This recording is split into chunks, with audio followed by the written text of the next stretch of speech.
এই কালবের শক্তিটা বাড়লে একটা আধ্যাত্মিক শক্তি আছে। আধ্যাত্মিক কাজগুলা, আধ্যাত্মিক শক্তিগুলা 6 প্রকার।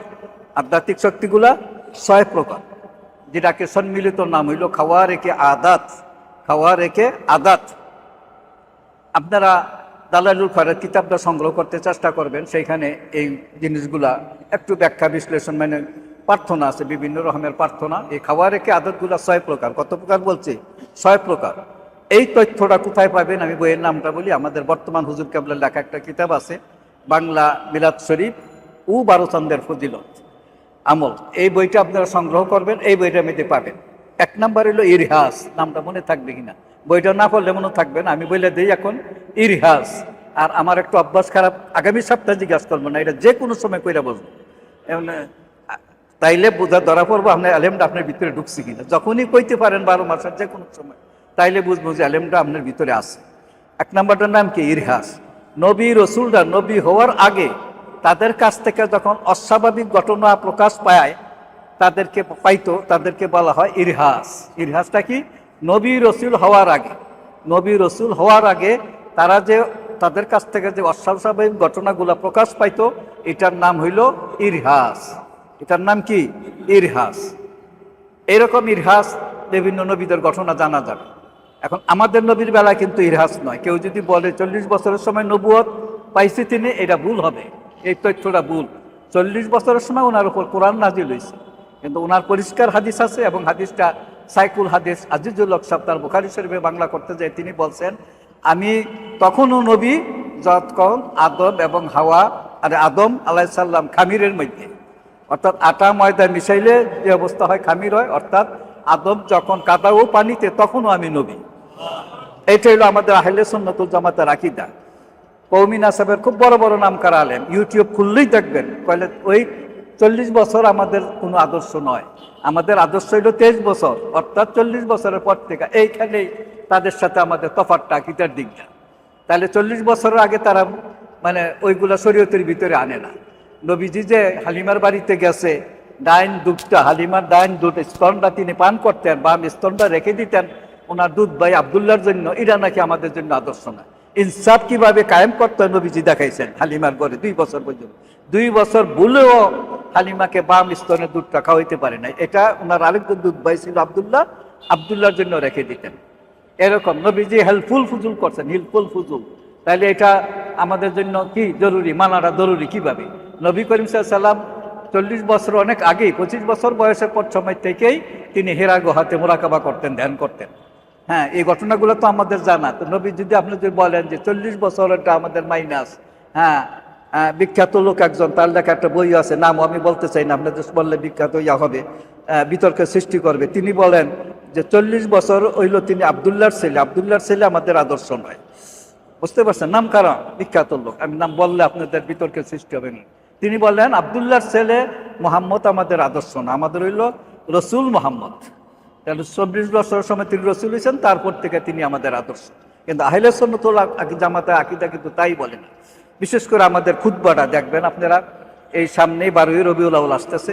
এই 12ই রবিউল আউয়ালে হুজুরের নূর মুবারক নিয়ে আমাদের বর্তমান হুজুর কেবলার লেখা খুতবাটা, খুতবায়ে সালিহাটা আপনারা সংগ্রহ করবেন। আরবি পড়তে পারেন বা না পারেন, বাংলাগুলা পরে পরে আকীদাটাকে দুরুস্ত করবেন। আমাদের সার্সিনা কি চায়, কি আকীদা তাদের, এর খেয়াল রাখবেন। 1 নাম্বার কি বলছে? ইরহাস। আমাদের নবীর বেলা কিন্তু ইরহাস না, অন্যান্য নবীদের বেলা ইরহাস আছে। যখন ঈসা আলাইহিস সালাম মায়ের মানে যখন বেরিয়ে আসছেন, যখন সবাই বলল যে মরিয়মের বাচ্চা, তখন ওনায় একবারে কুলে থাকা অবস্থায় সাক্ষী দিচ্ছেন ইনি আমার মা, তাই না? এইটা ইরহাস। ঈসা আলাইহিস সালাম একবারে মরিয়মের কুলে থাকা অবস্থায় সাক্ষী দিচ্ছেন ইনি আমার মা, কারণ সবাই জানে তার স্বামী ছিল না, কিভাবে বাচ্চাটা হইল। হ্যাঁ, নানা ধরনের কুৎসা রচনা করতে লাগলো, ইত্যাদি ইত্যাদি। এটা ইরহাস। এই যে ইরহাসটা ঈসা আলাইহিস সালাম তিনি বলছেন ইনি আমার মা, সাক্ষ্য দিচ্ছেন। এখন এই যে ব্যাপারটা, এগুলা ইরহাস। নবী হওয়ার পরে যে অস্বাভাবিক ঘটনাগুলা তাদের কাছ থেকে প্রকাশ পায়, এটার নাম হইল মুজেজা। খেয়াল করছেন? মুজেজা। আল্লাহর ওলিদের কাছ থেকে, আল্লাহর নৈকট্যপ্রাপ্ত বান্দাদের কাছ থেকে অস্বাভাবিক যে ঘটনাগুলা প্রকাশ পায়, এটার নাম হইল কারামত। এটা সবাই আপনারা জানেন, এটার নাম কি? কারামত। কারামত আল্লাহর ওলিরা নিজেদের ইচ্ছায় দেখাইতে পারে, নাকি আল্লাহ যখন ইচ্ছা করে তখন দেখাইতে পারে, এই নিয়ে মতভেদ আছে। আশরাফ আলী থানভী সাহেব এগুলা ব্যাখ্যা বিশ্লেষণ করছেন বিভিন্ন কিতাবে। আল্লাহর কেউ কেউ বলেন যে আল্লাহর ওলিরা যখন খুশি তখনই দেখাইতে পারে, কিন্তু তারা দেখান না। তারা দেখান না, আল্লাহর ইশারা যখন পান তখনই দেখান। দেখাইতে পারেন যে কোনো সময়, ইচ্ছা করলে দেখান না। দেখাইতে গেলে অনেকের বুজুর্গি কমে যায়, এই জন্য তারা ইচ্ছা করে এগুলো গোপন রাখে। হ্যাঁ, আর কারো কারো মতে না দেখাইতে পারে। বরগাউসে বা আব্দুল কাদের জলান রহমতুল্লাহ বহু কারামত তিনি প্রকাশ করে দেখাইছেন। কেরামতের সামর্থ্যবোধক আরেকটা শব্দ আছে, এটার নাম হইল তাসাররুফাত, সামর্থ্যবোধক। কেরামত কি? অস্বাভাবিক ঘটনা। অস্বাভাবিক ঘটনাটা কি? আল্লাহর অলিদের কাছ থেকে, আল্লাহর নৈকট্যপ্রাপ্ত বান্দাদের কাছ থেকে যে অস্বাভাবিক ঘটনাগুলো প্রকাশ পায়, এটা হলো কারামত। কারামতের সামর্থ্যবোধক আরেকটা শব্দ আছে, এটার নাম হইল তাসাররুফাত। তাসাররুফাত কাকে বলে? এবার কথা শুনে রাখেন, এটার একটা চমৎকার সংজ্ঞা আছে।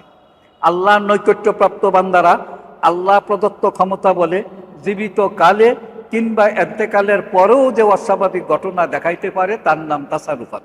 সংজ্ঞাটা আমার খেয়াল করবেন, আমি কিন্তু সংজ্ঞাটা মুখস্থ করে কইতেছি। আল্লাহর নৈকট্যপ্রাপ্ত বান্দারা জীবিত কালে কিংবা এতেকালের পরও যে অস্বাভাবিক ঘটনা দেখাইতে পারে, তার এটাকে বলা হয় তাসাররুফাত। তাসাররুফাতের আবার সংজ্ঞাটা শিখেন। কেরামত কিন্তু আল্লাহর ওলিরা নিজেরা দেখাইতে পারেন, আল্লাহ যখন ইচ্ছা করে তখন মতভেদ আছে, কিন্তু তাসাররুফাতটা খুব ব্যাপক। আল্লাহর নৈকট্যপ্রাপ্ত বান্দারা আল্লাহ প্রদত্ত ক্ষমতা বলে জীবিত কালে কিংবা এন্তেকালের পরও যে অস্বাভাবিক ঘটনা দেখান, সেটাকে বলা হয় তাসাররুফাত।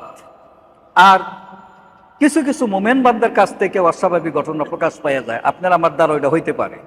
যেমন মনে করো, নাসির ইচ্ছা করছে বাসায় যাবে, বাচ্চাদের জন্য কিছু আঙ্গুর বা কমলা নিয়ে যাবে, কিন্তু দেখা গেছে তাড়াহুড়ার মধ্যে যাইতে পারে না, কিংবা কমলার দোহানো যাইতে গেলে ঘুরা বেশি হয়ে যাইবে, গভীরভাগ তাড়াতাড়ি করে চলে গেছে।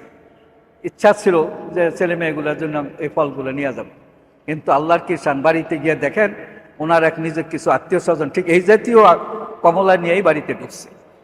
এটাকে বলা হয় মাউনত। এই ঘটনা আপনার আমার জীবনও ঘটে, মাঝে মাঝে দেখবেন। এটার নাম কি? মাউনত। আরেকটা আছে জাদু। মন্ত্রের মাধ্যমে কিছু অস্বাভাবিক ঘটনা দেখায়, জাদু। জোয়েলাইস যেটা দেখায়, এটা তিনি নিজেও বলছেন, টিভিতে আমি ওনার বহুবার দেখছি। জোয়েলাইস কিংবা আজরাজাবিন, ওনারা বলে আমাদের হাতের কৌশল। এটা কিন্তু মন্ত্রতন্ত্র কিছুই নাই, এটা হলো হাতের কৌশল, একটা ম্যাজিক।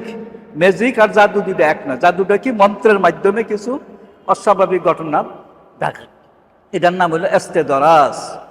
এস্তেদরাজ।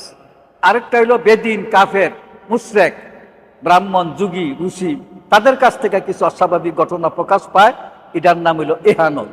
তাহলে 6 প্রকার নাম আগে মনে রাখেন। 1 নম্বর বলছে ইরহাস, 2 নম্বর বলছে মুজেজা, কারামত, কারামতের সাথেই একই সিরিয়াল একই, তাসাররুফাত, তারপরে মাউনত, ইহানত, এস্তেদরাজ, 6টা জিনিস। ইহানতটা কি? যুগী, ঋষি, মুনিরা। যেমন আমাদের খাজা মঈনুদ্দিন চিশতি রহমাতুল্লাহ আলাইহি, তিনি যখন আজমিরে অবস্থান করেন তখন জাদুর বেশ প্রকাপ ছিল, মুনি ঋষিদের খুব দৌরাত্য ছিল।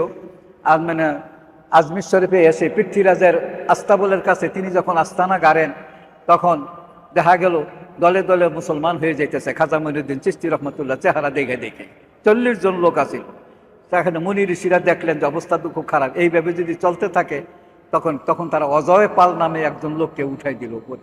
অজয় পাল প্রায় 1-1.5 কিলোমিটার উপরে উঠে গেছে, আগের আকাশে উঠতেছে সে অজয় পাল। তার মন্ত্র বলে বা জাদু বলে, কামরূপ কামাখ্যা থেকে শিক্ষা চাইলে করতেছে। তো খাজা সাহেব লক্ষ্য করছেন, বলে আমার স্যান্ডেল জোড়াটা দিয়ে তার দিকে নিক্ষেপ করো, আমার স্যান্ডেল জোড়াটা। এই খাজা সাহেবের স্যান্ডেল জোড়া দেখে আপনার কইরা দেখবেন, খাজা মঈনুদ্দিন চিশতি রহমতুল্লাহ যে কোনো তাজকিরাতুল আউলিয়া খোলেন, খাজা সাহেবের জীবনী খোলেন, দেখবেন ঘটনাটা পাবেন। বলে আমার স্যান্ডেল জোড়াটা দিয়ে তাকে আঘাত করে নিয়ে আসো। স্যান্ডেল জোড়া ফেঁকে মারছে, একদম গিয়া উপরে যাইয়া থাবড়াইয়া কানু ধৈরা নামাই নিয়েছে। খাজা সাহেবের স্যান্ডেল জোড়া, এটা হইল তাসাররুফাত। এটা কি? তাসাররুফাত বা কারামত। আর অজয় পালেরটা ছিল এহানত। হ্যাঁ, নিয়া অলৌকিক ঘটনাগুলো দেখাইছে। ঠিক এই যে তাসাররুফাতের ব্যাপারটা, আমি একটা ঘটনা বলি। এটা আউলিয়া কিরামের 1000 ঘটনা বলি, যেন ওজুর রিয়াহিন বইটা অনেকে কিনছেন। আউলিয়া কিরামের 1000 ঘটনা বইটা আগে 2 ভলিউম ছিল, এখন এটা 1 ভলিউম। হ্যাঁ, আমাদের এহতেশাম সাহেব কিনছে, বাবু কিনছিলা, আছে বই তো, কিনলে কি বই তো পড়ো না তুমি।